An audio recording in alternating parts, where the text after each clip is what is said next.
నమస్కారం వార్తలకు స్వాగతం. ముందుగా ముఖ్యాంశాలు. బీజేపీ రాష్ట్ర అధ్యక్షుడు కిషన్ రెడ్డి ప్రెస్ మీట్, పలు అంశాలపై వివరణ. Gudivada Amarnath press meet, TDP నేతలపై ఫైర్.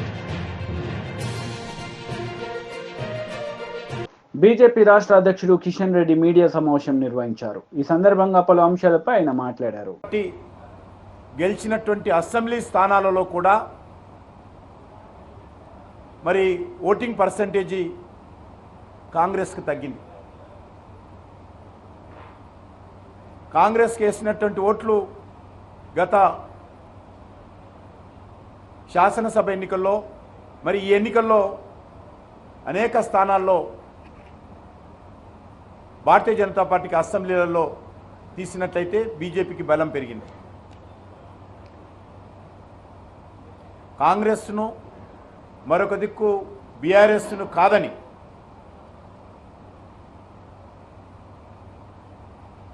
భారతీయ జనతా పార్టీ పట్ల విశ్వాసం చూపడము, భారతీయ జనతా పార్టీని ఆదరించడము, భారతీయ జనతా పార్టీకి అండగా నిలబడము ఈరోజు తెలంగాణలో ప్రారంభమైందని చెప్పి మాట్లాడతాము. ఎన్నికలు భారతీయ జనతా పార్టీ బలపడడానికి తెలంగాణలో ఒక ఆరంభం మాత్రమే. ఈరోజు తెలంగాణలో భవిష్యత్తు భారతీయ జనతా పార్టీదే అనేటువంటి విశ్వాసం ఈరోజు అన్ని వర్గాల ప్రజల్లో, విద్యావంతులు, మేధావులు, కవులు, కళాకారులు కూడా వ్యక్తం చేస్తూ ఉన్నారు.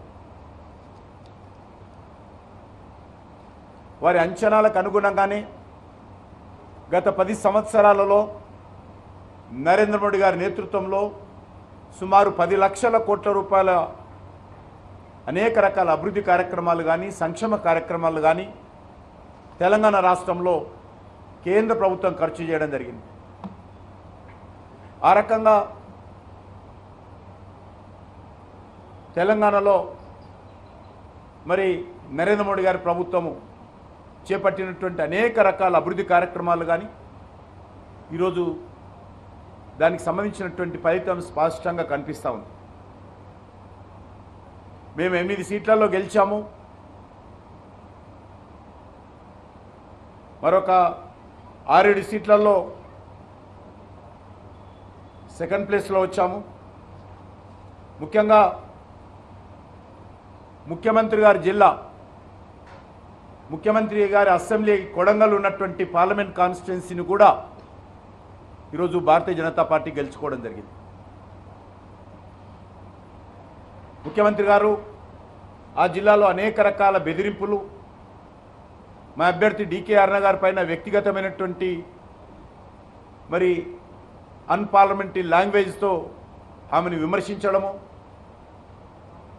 అనేక రకాల కోట్లాది రూపాయలు ఖర్చు పెట్టడము, అధికార దుర్వినియోగానికి పాల్పడము, భారతీయ జనతా పార్టీ కార్యకర్తలను బెదిరించడము, ఇవన్నీ చేసినప్పటికీ కూడా మరి ఆయన సొంత జిల్లా, ఆయన సొంత అసెంబ్లీ ఉన్నటువంటి పార్లమెంట్ కాన్స్టిట్యున్సీలో కాంగ్రెస్ పార్టీని ఓడించి ప్రజలు భారతీయ జనతా పార్టీకి పట్టం కట్టడం జరిగింది.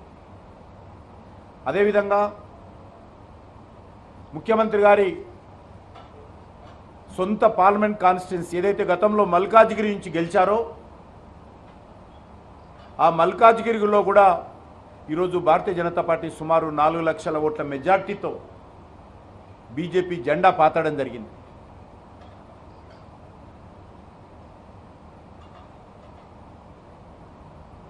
అక్కడ కూడా ముఖ్యమంత్రి గారి సొంత పార్లమెంట్ కాన్స్టిట్యున్సీ, సొంత జిల్లా కావచ్చు, కానీ సొంత గతంలో ఆయన ప్రాతినిధ్యం వహించినటువంటి, గత పార్లమెంట్ ఎన్నికల్లో ప్రాతినిధ్యం వహించినటువంటి మల్కాజ్గిరిలో కూడా ఈరోజు బీజేపీ గెలవడం జరిగింది.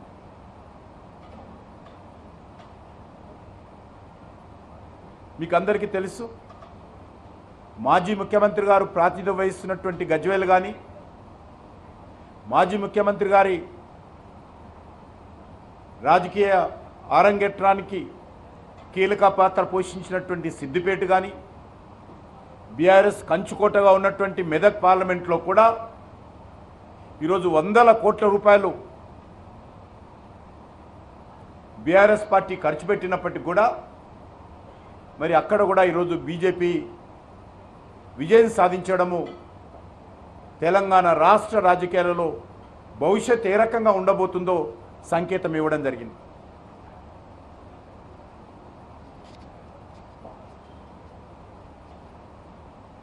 మీకు అందరికీ తెలుసు, గత శాసనసభ ఎన్నికల్లో కూడా కామారెడ్డిలో సిట్టింగ్ సీఎంను, అవుట్ గోయింగ్ సీఎంను, లేకపోతే సిట్టింగ్ సీఎంను, ఇన్కమింగ్ సీఎంను కూడా ఓడించిన విషయాన్ని కూడా ఈ సందర్భంగా నేను మనవి చేస్తా ఉన్నాను.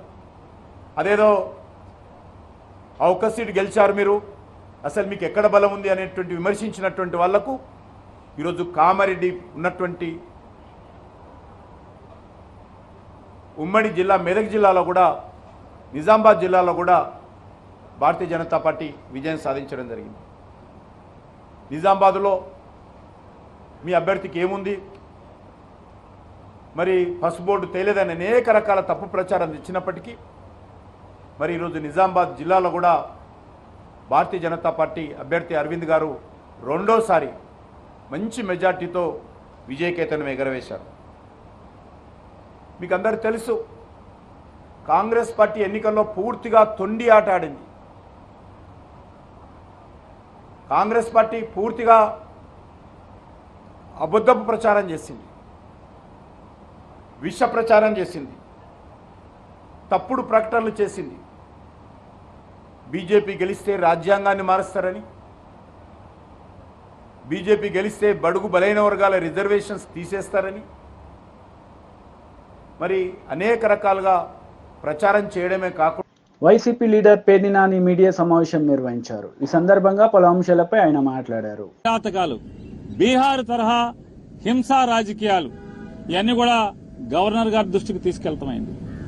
ఎన్నికలు ఒక పక్క జరుగుతుంటే ఎన్నికలు సంపూర్ణంగా పూర్తవకుండానే మధ్యాహ్నం నుంచి తెలుగుదేశం పార్టీ గూండాలు ఏ రకంగా ఇళ్లపై దాడులు చేయటం, ఇళ్లు తగలబెడతాం, ఇంట్లో ఫర్నిచర్ ధ్వంసం చేయటం, మనుషుల్ని కిరాతకంగా కొడతాం, ఇళ్లలోకి వెళ్లి ఆడవాళ్ళని హింసించటం, కార్లు ధ్వంసం చేయటం, కార్లు తగలబెడతాం, ఆస్తులు నాశనం చేయటం, భయభ్రాంతులకు గురి చేయటం.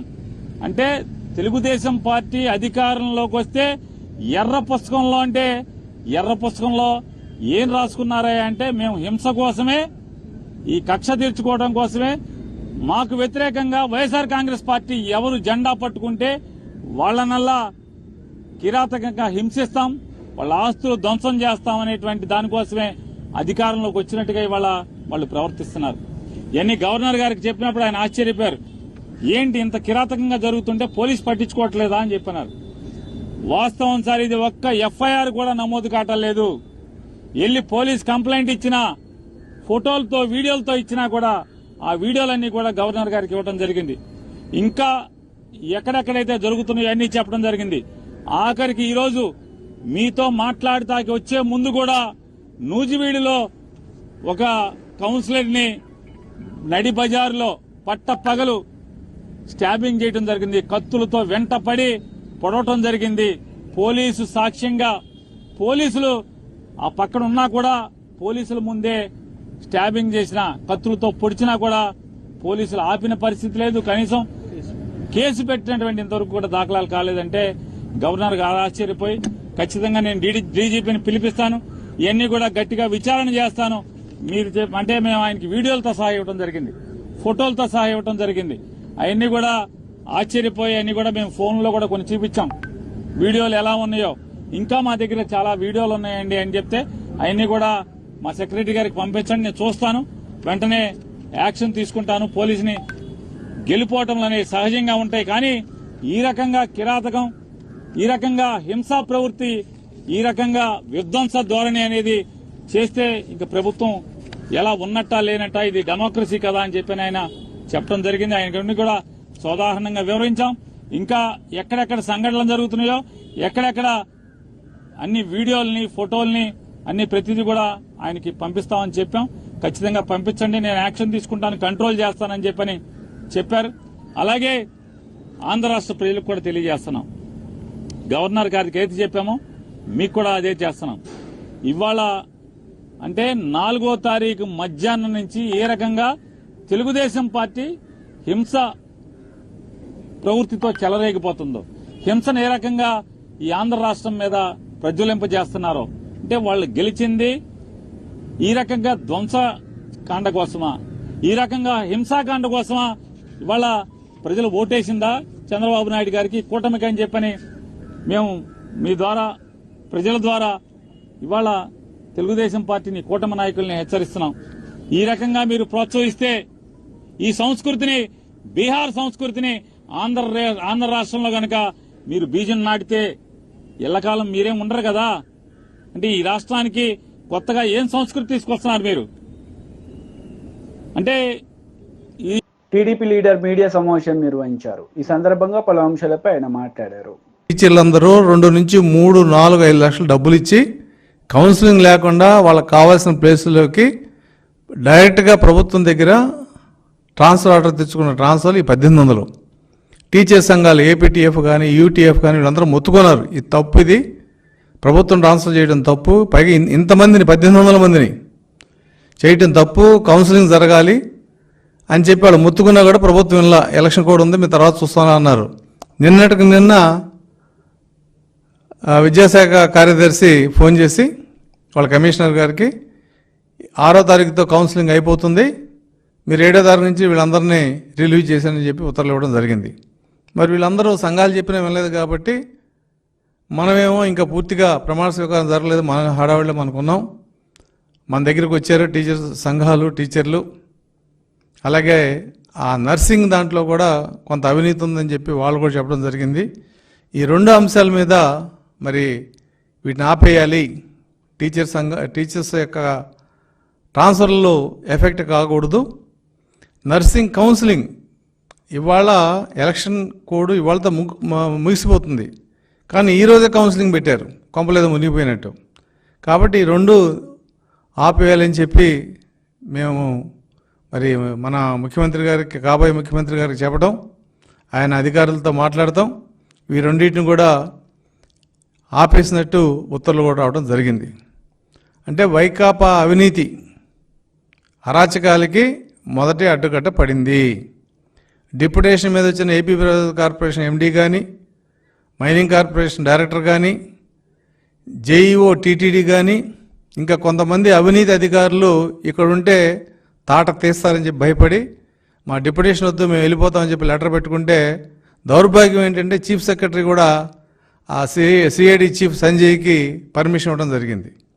వీటన్నిటిని గమనించిన గవర్నర్కి నివేదిక ఇస్తే, లేదు ఈ రాష్ట్రంలో ఎవడో వెళ్ళటానికి లేదు, ఎక్కడో అక్కడ ఉండాల్సిందే కొత్త ప్రభుత్వం వచ్చేదాకా అని చెప్పి నిన్న చీఫ్ సెక్రటరీతో ఉత్తర్వులు ఇప్పించడం జరిగింది. అయితే మరి ఆయనకు ఇబ్బంది ఏంటో తెలియదు, కానీ ఈ రోజు నుంచి ఆయన కూడా సెలవు మీద వెళ్ళిపోయాడు. అంటే గత ప్రభుత్వంలో చేసిన అరాచకాలు, అవినీతి, లేదంటే వైలేషన్, రూల్స్ వైలేషన్, ఈ 3 చూస్తేనే ఇంత పెద్ద పెద్ద చేపలన్నీ బయటపడ్డాయి. అసలు మీ ప్రభుత్వంలోకి వచ్చి వీళ్ళ అవినీతి అంతా బయటికి తీస్తే ఈ 5 సంవత్సరాలు వీళ్ళ అవినీతి మీద ఎంక్వైరీ చేయడం సరిపోద్దంత అవినీతి చేసింది గత ప్రభుత్వం. అయితే ఇక్కడ ఒక విషయం చెప్పదలుచుకున్నాం, పనిష్మెంట్ ఫర్ హెరాస్మెంట్ ఖచ్చితంగా ఉంటుంది. మేమేమి టీడీపీ వైసీపీలాగా హెరాస్ చేయం ఎవరిని, కానీ హెరాస్ చేసిన వాళ్ళకి పనిష్మెంట్ ఇవ్వకపోతే అది టీడీపీ ప్రభుత్వం చేతకంతనంగా ఉంటుంది. కాబట్టి డిప్యుటేషన్ మీద వచ్చిన అధికారుల కథ, ఈ ట్రాన్స్ఫర్ డబ్బులు తీసుకున్న ట్రాన్స్ఫర్లు ఇందులో, ఎందుకంటే అందరూ వైసీపీ టీచర్లే. వైసీపీ ప్రభుత్వం ఎవరికి పని అవుద్ది? తెలుగుదేశం టీచర్కి పని అవ్వదు, వైసీపీ టీచర్కే పని అవుద్ది. పైగా డబ్బు అవినీతి 2 లక్షల నుంచి 3 లక్షలు ఒక్కొక్క టీచర్ దగ్గర వసూలు చేశారు ఆ మినిస్టర్ పేషీలో. అలాగే నర్సుల కౌన్సిలింగ్ అంటే వాళ్ళకి ట్రైనింగ్ ఇచ్చింది, ప్రభుత్వమే ట్రైనింగ్ ఇచ్చింది, అది రూల్స్లో ఉంది. బీఆర్ఎస్ లీడర్ మీడియా సమావేశం నిర్వహించారు. ఈ సందర్భంగా పలు అంశాలపై ఆయన మాట్లాడారు. 2024 పార్లమెంటు ఎన్నికల్లో జరిగినప్పుడు వచ్చినటువంటి ఓటింగ్ ఎంత అంటే 84,000. ఇప్పుడు అక్కడ డిఫరెన్స్ ఎంత వచ్చిందంటే 23,000 ఓట్లు తగ్గిపోయినాయి.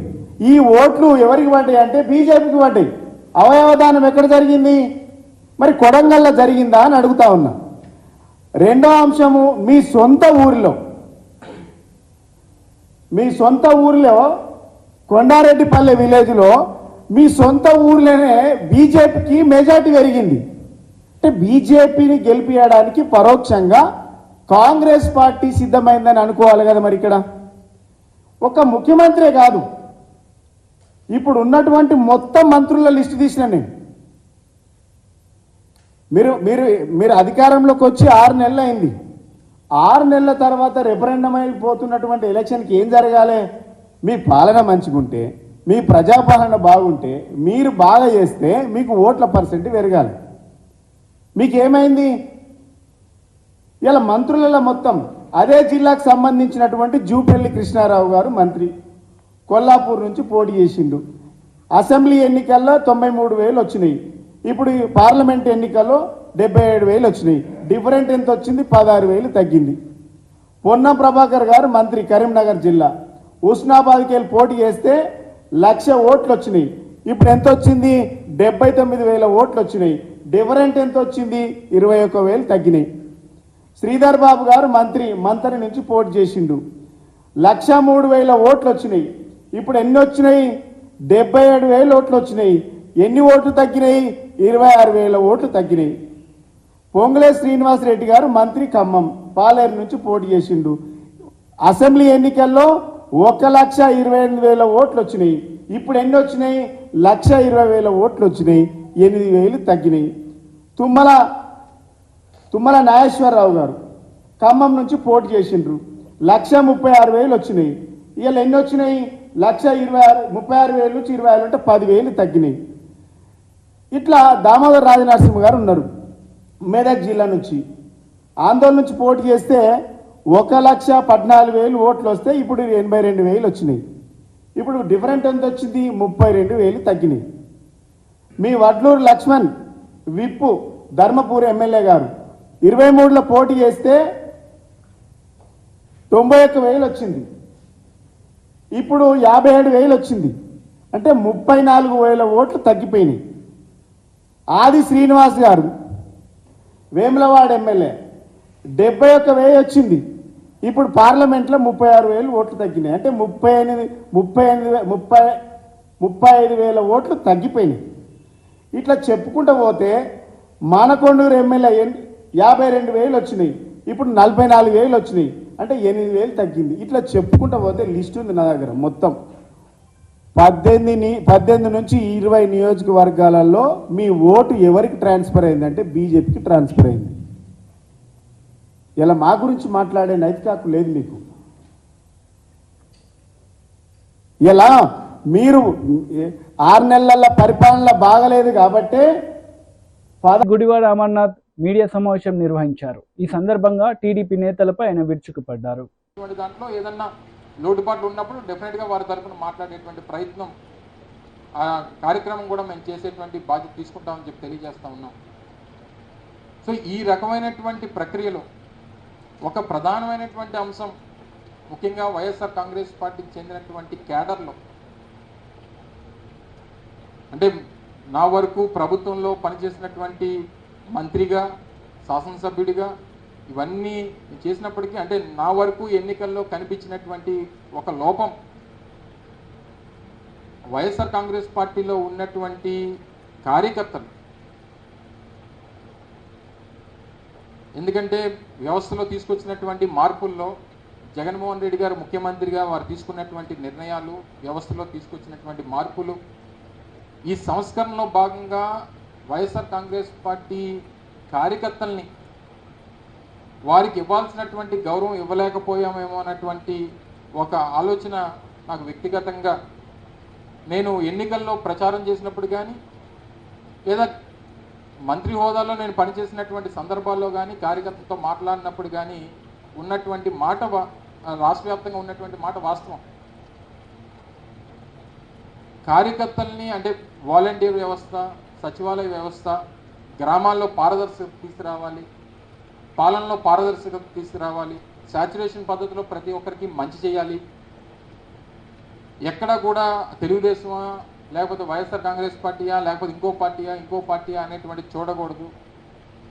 అంటే ఒకవేళ మన పార్టీ నాయకులు అయితే ఆ పరిస్థితుల్ని దానికి ఏదన్నా తావిస్తారేమో అనేటువంటి ఒక ఆలోచనతో ముఖ్యమంత్రి గారు ఆ రోజు ఈ వ్యవస్థను తీసుకొచ్చి మార్పులు తీసుకొచ్చేటువంటి క్రమంలో వైఎస్ఆర్ కాంగ్రెస్ పార్టీ కార్యకర్తలను కాస్త నెగ్లెక్ట్ చేశాం అనేటువంటి మాటను అంగీకరించాల్సినటువంటి అవసరం ఉంది. వ్యవస్థలో మార్పులు తీసుకొచ్చేటువంటి దాంట్లో నాయకత్వాన్నో కార్యకర్తలను నెగ్లెక్ట్ చేయాలనేటువంటి ఉద్దేశం కాదు. ఈరోజు ఉదాహరణకి ఒక పెన్షన్ ఇవ్వాలన్నా, ఒక రేషన్ కార్డు ఇవ్వాలన్నా, లేదా ఒక ఇళ్ల పట్టా ఇవ్వాలన్నా, లేదా ఇంకొక పథకం ఇవ్వాలన్నా ఆ గ్రామాల్లో ఉన్నటువంటి సచివాలయం దగ్గరకో వాలంటీర్ దగ్గరకు వెళ్ళేటువంటి పరిస్థితి ప్రభుత్వంగా మేము తీసుకొచ్చాం తప్ప సహజంగా కార్యకర్తల్ని బలోపేతం చేసేటువంటి దానికి ఇవన్నీ కూడా దూరం అయిపోయాయి. ఎందుకంటే పూర్వం రోజుల్లో ఒక పెన్షన్ కావాలన్నా, ఒక రేషన్ కార్డు కావాలన్నా, ఒక పథకం కావాలన్నా, ఒక ఇళ్లపట్ట కావాలన్నా గ్రామాల్లో ఉన్నటువంటి నాయకత్వం దగ్గరికి వచ్చేవారు ప్రజలు, గ్రామాల్లో ఉన్నటువంటి నాయకుల దగ్గరికి వచ్చేవారు. కానీ జగన్మోహన్ రెడ్డి గారు తీసుకొచ్చినటువంటి సంస్కరణలో భాగంగా సచివాలయం దగ్గరకు వాలంటీర్ దగ్గరకు వెళ్ళేటువంటి పరిస్థితి తీసుకొని వచ్చాం. తద్వారా గ్రామాల్లో ఉన్నటువంటి నాయకత్వం కాస్త వీకెన్ అయింది అనేటువంటిది గ్రౌండ్ లెవెల్లో ఉన్నటువంటి వ్యక్తిగా డెఫినెట్గా నేనైతే దాన్ని పూర్తిగా నమ్ముతాను. సో డెఫినెట్గా కార్యకర్తల తాలూకా, ఎందుకంటే 2019లో వైఎస్ఆర్ కాంగ్రెస్ పార్టీ గెలవడానికి 2009లో రాజశేఖర రెడ్డి గారు మరణించిన తర్వాత 10 సంవత్సరాల పాటు ప్రజల్లో పోరాటం చేసి అనేక ఇబ్బందుల్ని ఎదుర్కొని 10 సంవత్సరాల్లో పార్టీని ఈ స్థాయికి తీసుకుని వచ్చి 2019లో గొప్ప మెజారిటీతో జగన్మోహన్ రెడ్డి గారు అధికారంలోకి వచ్చినటువంటి దానికి కారకులైనటువంటి వారు, పునాదులైనటువంటి వారు.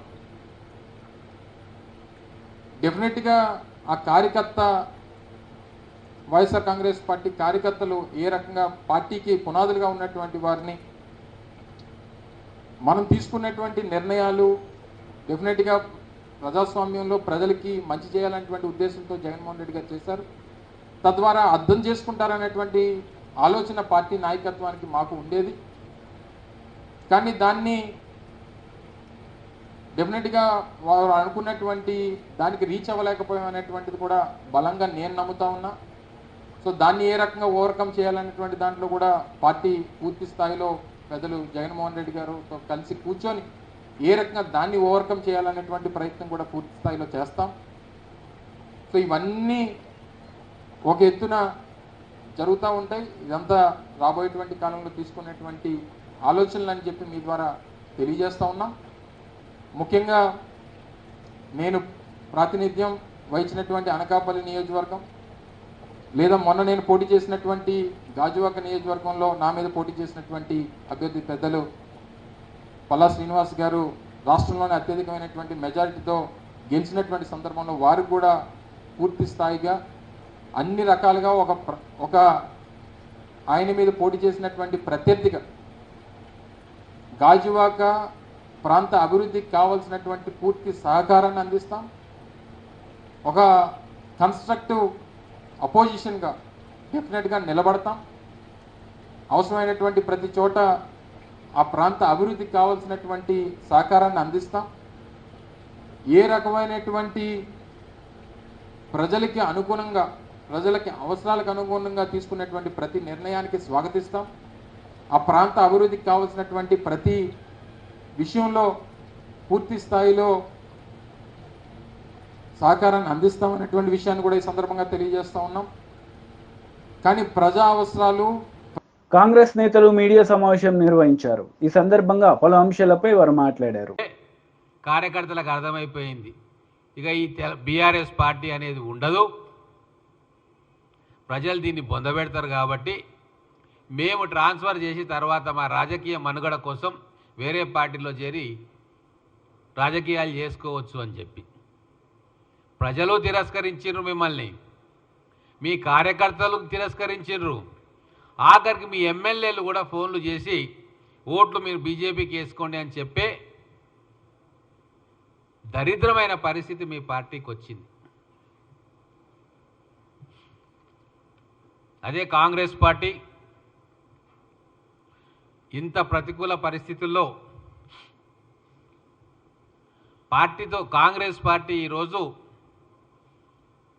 బీజేపీతో కొట్లాడలే.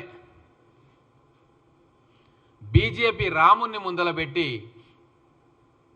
ఆ రాముని బొమ్మ దేవుణ్ణి చూపించి మాకు ఓట్లేయమన్నది. బీజేపీ విధానాలను చూసి ఓట్లేయమనలే. 10 ఏళ్లలో బీజేపీ చేసిన మంచిని చూసి వాళ్ళ కార్యక్రమాలను చూసి ఓట్లు అడగలే. రాముల వారి అక్షింతలను ఇంటింటికి పంచి ఈ అక్షింతలను మొక్కి రాముని చూసి ఓటేయమన్నది. ఇది ప్రజాస్వామ్యంలో దౌర్భాగ్యం. అయినా సరే తెలంగాణ ప్రజలు కాంగ్రెస్ పార్టీకి ఓట్లేసి గెలిపించిండ్రు. అలాగే 65 స్థానాల్లో మాకు ఆధిక్యతనిచ్చిండ్రు. అసెంబ్లీ స్థానాల్లో అసెంబ్లీ ఎన్నికల్లో మాకు ఎన్ని సీట్లలో అయితే ఆధిక్యత వచ్చి ఎమ్మెల్యేలు గెలిచిండ్రో దానికంటే ఒక స్థానం ఎక్కువే ఇచ్చిండ్రు. బోనస్గా కంటోన్మెంటు ఎమ్మెల్యే స్థానాన్ని కూడా కాంగ్రెస్ ఖాతాలో వేసిండ్రు.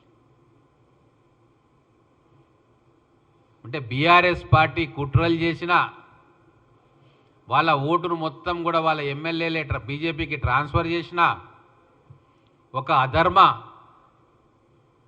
ప్రచారానికి అధర్మ యుద్ధానికి తెరలేపిన బీజేపీ అక్షింతల పేరు మీద రాములవారి పేరు మీద రాములవారి ఫోటోను పెట్టి ఓట్లు అడిగినా ఈరోజు తెలంగాణ ప్రజలు రేవంత్ రెడ్డి గారు చేస్తున్న కార్యక్రమాలకు అండగా నిలిచి 8 పార్లమెంటు స్థానాలు ఇచ్చిండ్రు. ఇంకొక ముఖ్యమైన విషయం ఏంటంటే అసెంబ్లీలో వచ్చిన ఓటు శాతం కంటే పార్లమెంట్ ఎన్నికల్లో కాంగ్రెస్ పార్టీకి వచ్చిన ఓటు శాతం ఎక్కువ. 40.10 ఓటు శాతం ఈరోజు పార్లమెంట్ ఎన్నికల్లో కాంగ్రెస్ పార్టీకి వచ్చింది.